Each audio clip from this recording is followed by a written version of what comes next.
My name is Ashley Monroe, and I'm 30 years old. A year ago, I thought my life was exactly where it was supposed to be: a stable career, a loving fiancé, and a wedding only a month away. But the night Kyle told me he felt trapped, everything I thought I knew about love, commitment, and forever began to crumble. From the outside, we looked perfect. 8 years together, from broke college students sharing instant noodles in a tiny apartment to partners browsing marble samples for the dream kitchen we were saving for. Everyone said we were the couple that made it, the kind who turned youthful chaos into something lasting. Our families adored each other. My mom cried happy tears when Kyle proposed.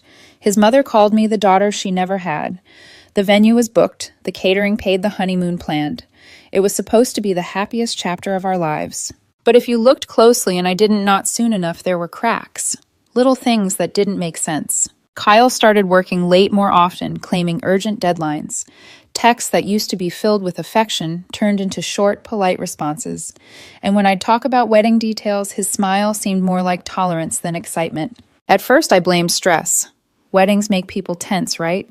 But deep down, there was a heaviness in his silence I couldn't name. One evening, we were having dinner at our favorite restaurant, the one where we'd celebrated promotions, anniversaries, and once even our engagement. The waiter brought our usual wine, but Kyle barely looked up from his phone. I tried to keep things light. So, your mom said she wants to dance at the wedding. Should we add her favorite song to the playlist? He didn't even smile, just sighed and said quietly, "Ashley, I feel trapped." The words didn't make sense at first. They just floated there heavy and shapeless. Trapped. I repeated my laugh, trembling. If you mean the planning stress, I totally get it. You can fire me as project manager anytime.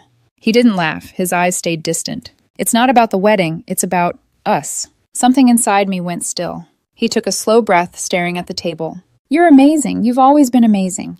But I can't shake this feeling like I'm settling. Settling. That word sliced through me like glass. My pulse roared in my ears, but my voice came out calm, practiced. What exactly are you settling for? He twisted the condensation ring on his glass, avoiding my gaze. I don't know. Maybe comfort? Maybe safety? Maybe I need to know what else is out there before I say forever. Every part of me screamed to argue, to fight, to remind him of everything we'd built. But I didn't. I just sat there realizing I was engaged to a man already halfway out the door. When we got home that night, he showered and went straight to bed without touching me. I lay awake, staring at the ceiling, feeling the quiet stretch between us like an open wound. He'd said he felt trapped, but in that moment, I was the one imprisoned by a love that no longer wanted to stay. And still I told myself it was just fear that he'd come around once the big day got closer. I didn't know it yet, but that dinner was the beginning of the end. The next morning, his good morning text was replaced with a cold, generic, running late. See you tonight. I should have seen it for what it was, not a delay, but a slow goodbye. He said he felt trapped, I whisper now, replaying that night in my head. And I still believed love could fix everything. I was wrong. A week later, Kyle asked if we could meet to talk. No details, no warmth, just that flat, polite tone people use when they've already decided what comes next. We met at a small cafe downtown, the same one where he'd once surprised me with a promise ring. Back then, he'd said, "This is just the beginning of forever." Funny how forever can shrink into a single sentence. I arrived early out of habit. He arrived 15 minutes late out of new priorities. He looked perfect, freshly shaven, crisp white shirt, the faint scent of cedar cologne he always wore when he wanted to feel in control. He smiled when he saw me, but it wasn't the smile that used to reach his eyes. "Hey," he said softly, like he was greeting a stranger. "Hey," I echoed, trying not to show my hands shaking around the coffee cup. He sighed as if rehearsing his next line. "Ashley, I've been doing a lot of thinking." That was the sentence, the one that always comes before your world breaks. "I don't think I can go through with the wedding," he said, steady voice, steady hands, not a hint of emotion. For a second, I thought I'd misheard him. Then I saw it, that eerie calm in his eyes. He'd already detached himself months before this conversation. Why, I asked, not angry, just numb. He stirred his coffee slowly like buying time. Because it's not fair to either of us.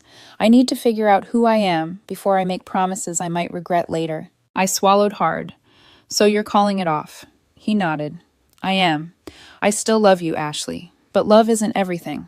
It was almost poetic how cruel that sounded. For years, I'd been his anchor, his partner, his best friend. Now I was just a chapter he was ready to close. I asked quietly, "Is there someone else?" His eyes flickered just for a second before he said, "No, this isn't about anyone else. I just need space to find myself." A lie. And we both knew it. I nodded, keeping my voice steady, even as my heart cracked. "Then I won't stand in your way." He blinked, surprised by my calmness. "That's it. You're okay with this." "I'm not okay," I said, "but I'm not going to beg you to stay." He exhaled, relieved almost, like I'd just freed him from guilt. "I didn't want this to get ugly," he said quietly. "You don't have to worry about that," I replied. "You already made it ugly enough." For the first time, his expression faltered. His mouth twitched like he might cry, but pride won. "I'm sorry if you're hurt," he murmured. "You're not sorry," I said, standing. "You're relieved. Enjoy your freedom." I walked out without looking back, but I could feel his eyes on me the whole way to the door, not out of regret, but disbelief that I didn't fall apart right there. That night I sat on the floor of our apartment surrounded by wedding samples, the ivory invitation cards, the silk swatches, the stupid mason jar, centerpiece prototypes. Every piece of that life looked suddenly foreign. Then my phone buzzed. A message from Maya, one of our mutual friends. "Ashley, I don't know how to tell you this, but Kyle's been close with someone at work. A woman named Lila. They've been texting for months." My stomach turned cold. Lila. The one he said was like a sister. The one he swore I had nothing to worry about. I stared at the message, half expecting anger to rush in. But it didn't. Just silence. Because somewhere deep down, I already knew. I stood up, took off the engagement ring, and placed it on the counter next to his half-empty coffee mug. He wanted freedom, fine. He could be free. I, on the other hand, was done being someone's safety net. He said he wanted to find himself, I whispered into the quiet room. I didn't realize that meant losing me. The next morning, I woke up to sunlight spilling through the curtains, but the bed beside me was empty.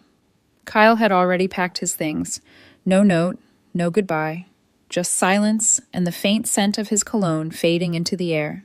That was when it hit me. There wasn't going to be a dramatic apology, no late-night knock at the door, no cinematic, "I made a mistake." He was gone, and I was supposed to learn how to exist without him. For the first few days, I went through motions like a ghost. Calling the venue, the photographer, the florist, one cancellation after another. The wedding planner's voice softened more each time. "I'm so sorry, Miss Monroe." "Me too," I wanted to say, but my voice always caught somewhere in my throat. When the ring jeweler asked why I wanted to sell it back, I said, "Because it doesn't mean anything anymore." He went quiet for a long second before replying, "I understand." "No," I thought, "you don't."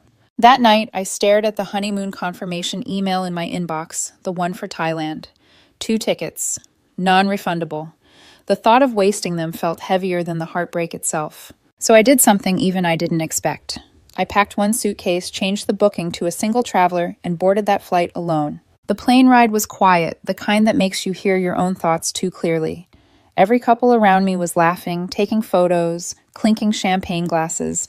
I looked out the window, whispering to no one. This was supposed to be ours. When I landed in Phuket, the heat hit me like a wave, and for the first time in months, I wasn't cold. The days bled together in colors I hadn't noticed before. Blue water, gold sunsets, the red of street lanterns swaying in the night breeze. I tried things I'd never done: scuba diving, hiking to viewpoints, eating spicy food until I cried and laughed at once. At first, I did it out of defiance, then out of peace. Each night, I'd sit alone on the beach, the waves brushing against my feet, and I'd think about everything Kyle said. That he felt trapped, that he needed to know what else was out there. And then I'd look at the endless ocean, realizing he wasn't trapped by me.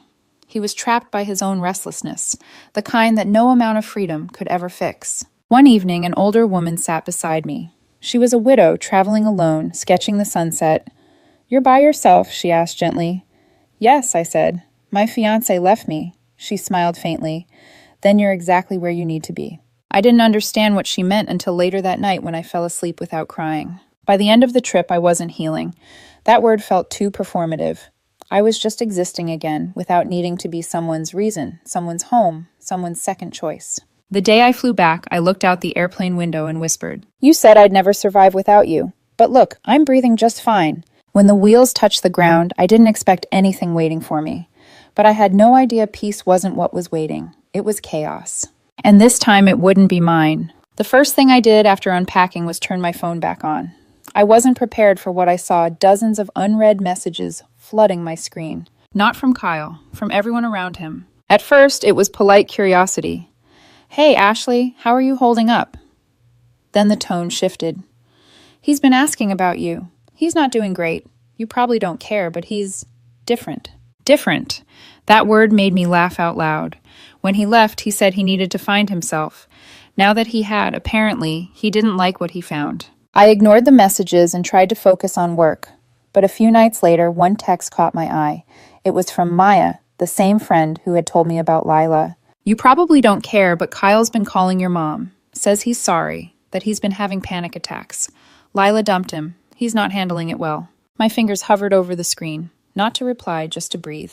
The irony was cruel and perfect. He'd left me because he couldn't settle. Now the woman he'd risked everything for decided he wasn't enough. Curiosity won over pride. I searched Lila's social media. Her page was public, all golden hour selfies and beach photos captioned with half-philosophical quotes. But something was missing, Kyle. Every picture of him was gone, every tag deleted, as if he'd never existed in her world. Then I found his page. Private. No profile photo, but his mutual friends told me what I needed to know. He'd stopped posting, stopped showing up to group dinners, stopped being the man who once thought the world revolved around him. For a second, I almost pitied him. Almost. But pity is a dangerous emotion. It disguises itself as empathy. That night, I opened my journal for the first time since Thailand. Instead of writing about him, I wrote about me. How I felt waking up without waiting for his good morning text. How silence no longer scared me. How freedom, the very thing he'd chased, had become my peace. The next morning, I found a message waiting from an unknown number. Kyle. Hey, I heard you went on the trip. I'm glad you did. I've been thinking about you. Can we talk? I stared at it for a long time. Not because I didn't know what to say, but because I didn't owe him an answer. So I didn't reply. I deleted the message and the number that came with it. Later that evening, my mom called. She hesitated before speaking, her tone careful. He called here today, Ashley. Who I asked, pretending not to know. Kyle. He said he made a mistake. That he thought he wanted freedom, but he just ended up alone. I didn't say anything. There was nothing left to say. My mom sighed. He sounded broken. I closed my eyes. Mom, some people only realize what they had after they destroy it. But that doesn't mean they deserve it back. For the first time, she didn't argue. Just whispered, I'm proud of you. That night, I scrolled through my photos from Thailand, not to relive the pain, but to remember who I'd become. The girl who took her honeymoon alone and came back whole. He'd wanted to explore what was out there. Now all he had was emptiness. He thought freedom would feel like flying, I wrote in my journal. Turns out it felt like falling. 2 months passed before I saw him again. It was a Thursday evening, the kind that smells like rain before it falls. I had just left work umbrella in one hand, grocery bag in the other, when I noticed a car parked across the street, headlights off, engine silent. At first, I ignored it, but as I unlocked my apartment gate, the driver's door opened, and there he was. Kyle. He looked nothing like the man who had walked away from me months ago. His hair was longer, his face drawn dark circles bruising the skin beneath his eyes. Even his clothes looked tired. He stood there in the drizzle, staring like he was still convincing himself it was really me. Ashley, he said softly, can we talk? The rain tapped between us, steady and cold. I wanted to say no. I wanted to walk away. But some cruel part of me, the one that needed closure, nodded instead. He followed me up the stairs, dripping water onto the steps. I didn't invite him inside. We stood in the hallway, the scent of wet pavement filling the air. He spoke first. I know I'm the last person you want to see, but I just needed to say I'm sorry. I crossed my arms. For what exactly, the broken engagement or the months of pretending I didn't exist? He winced. For all of it. I messed up, Ashley. I thought I wanted freedom, but I just wanted to feel something new. Lila, stop. My voice cut through his. Don't say her name. You lost that right. He nodded slowly. You're right. It's just she didn't care about me. Not really. I was convenient until she got bored. And when she left, I realized what I asked, though, part of me already knew. He swallowed hard. That I had everything I needed with you, and I threw it away. The words should have made me feel something. Sadness, anger, maybe even satisfaction. But I felt nothing. He took a shaky breath. I can't sleep. I can't eat. I keep thinking about you, about us. I stopped him again. Kyle, that's not love. That's regret. He looked up, rain dripping down his jaw. Maybe. But it's all I have left. For a long moment, neither of us spoke. The silence stretched until it hurt. When I finally found my voice, it came out calm. You didn't lose me because you chose her. You lost me because you chose yourself at my expense, and I won't be your recovery project." He blinked, his expression crumbling. "I'm not asking you to take me back. I just don't know how to move on." "That's not my problem anymore," I said quietly. His lips trembled like he wanted to argue, but no words came. Instead, he whispered, "I thought you'd at least hate me." I shook my head. "I don't. Hate means you still matter." He flinched at that, and in that moment, I realized how much power I'd taken back without even trying. Kyle stepped back defeated. "You've changed," he murmured. "No," I said. "I just stopped bleeding for someone who never even noticed I was cut." He didn't follow me when I turned to unlock my door. When I glanced back one last time, he was still standing there, shoulders slumped, head bowed. A man watching the last light leave the only place he'd ever called home. Inside, I leaned against the door and exhaled. My hands were shaking, but not from pain, from release. He wanted forgiveness. I wanted distance. And for the first time, I got exactly what I wanted. A year passed. It's strange how pain fades without you realizing it. One morning you wake up, make your coffee, water your plants, and the silence that once felt suffocating now feels like peace. I had moved into a new apartment, changed jobs, and started dating again. His name was Ryan. He wasn't loud or charming like Kyle had been. He was steady, the kind of man who kept promises without making grand speeches. The kind of man who didn't need to be the center of every story. Sometimes I'd catch myself comparing, but not out of longing, out of clarity. Kyle had always wanted fireworks. Ryan was sunlight constant, gentle, dependable. I thought the chapter was closed for good, until the universe decided to test my resolve. It happened on a Saturday evening at Nora's engagement party. Nora had been one of my bridesmaids almost. I almost didn't go, afraid of running into ghosts. But Ryan insisted. "You can't keep avoiding the world," he said with a warm smile. "Besides, it's time you celebrate someone's happy ending." He was right, so I went. The venue glowed with soft lights and laughter. Music, champagne, the kind of joy that used to make my chest ache. But not tonight. I was okay. Until I heard that voice. Ashley. I turned, and there he was. Kyle. He stood near the bar, holding a half-empty glass of white wine, his posture slightly slouched. For a second, everything around us blurred. He looked older, tired. The man who once left me for excitement now looked like someone running on the fumes of regret. He smiled weakly. "Wow, you look good." "Thanks," I said, my voice calm even. "You too. A lie, but a harmless one." He took a sip of his drink, eyes darting around as if searching for courage. "You probably hate me," he said finally. "I don't." I met his gaze. "You don't matter enough for that." He blinked, startled by my honesty. "That's cold," he whispered.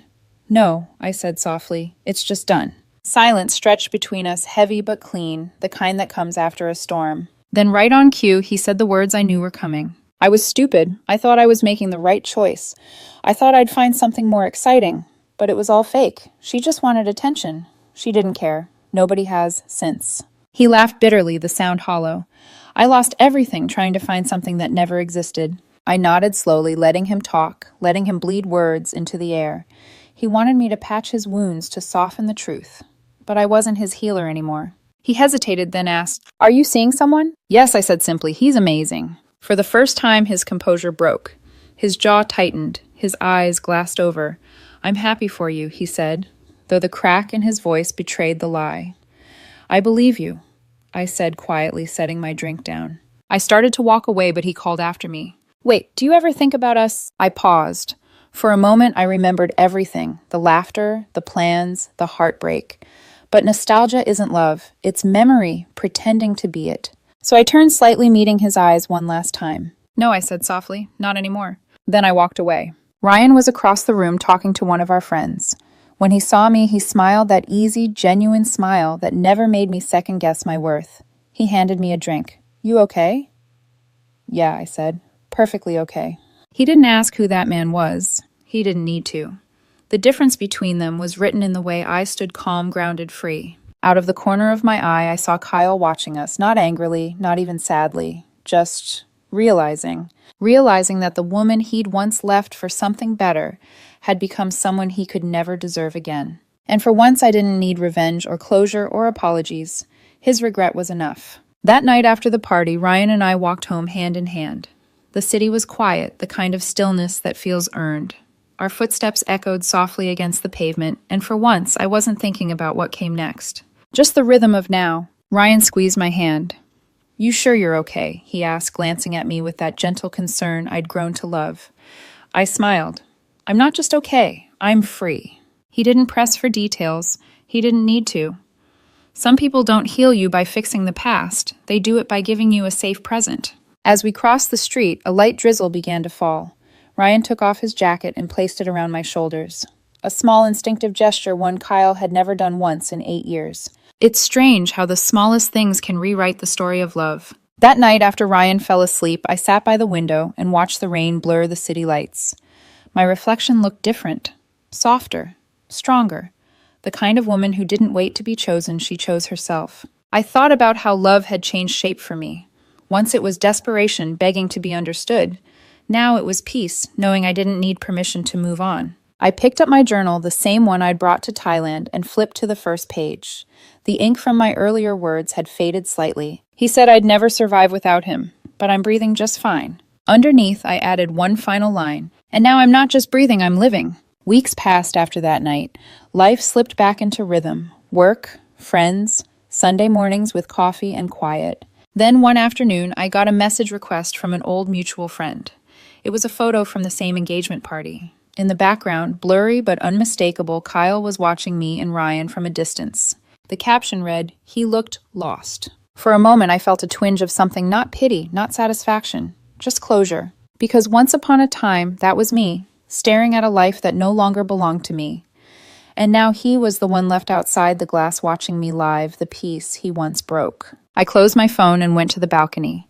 The air was cool, heavy with the scent of rain and jasmine. Below me, the world moved, on cars, laughter, music.